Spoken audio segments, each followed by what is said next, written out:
თბილისში წიგნის მე-16 საერთაშორისო ფესტივალი გაიხსნა. ექსპო ჯორჯიაში უცხოური და ქართული გამომცემლობების წიგნები 4 დღის განმავლობაში იქნება გამოფენილი. პარალელურად გაიმართება ახალი გამოცემების პრეზენტაციები და ვიქტორინები. ფესტივალზე მისულ ადამიანებს შეუძლიათ პირადად შეხვდნენ ლიტერატურულ კონკურს საბა 2012-ის ფინალისტებს. პირველად ღონისძიების ფარგლებში საქართველოს ყველა ძირითად ბიბლიოთეკას რამდენიმე ასეული ლარის ღირებულების ვაუჩერები გადაეცემა ახალი ლიტერატურის შესაძენად.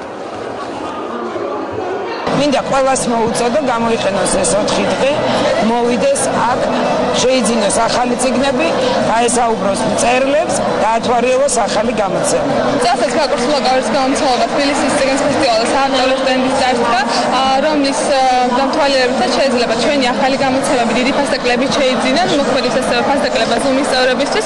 გარდა ამისა, ჩვენი გამომცემლობის სტენდთან ყოველდღიურად ჩატარდება სტენდის სცენასთან, ყოველდღიურად ჩატარდება შეხვედრები თანამედროვე ქართველ ავტორებთან.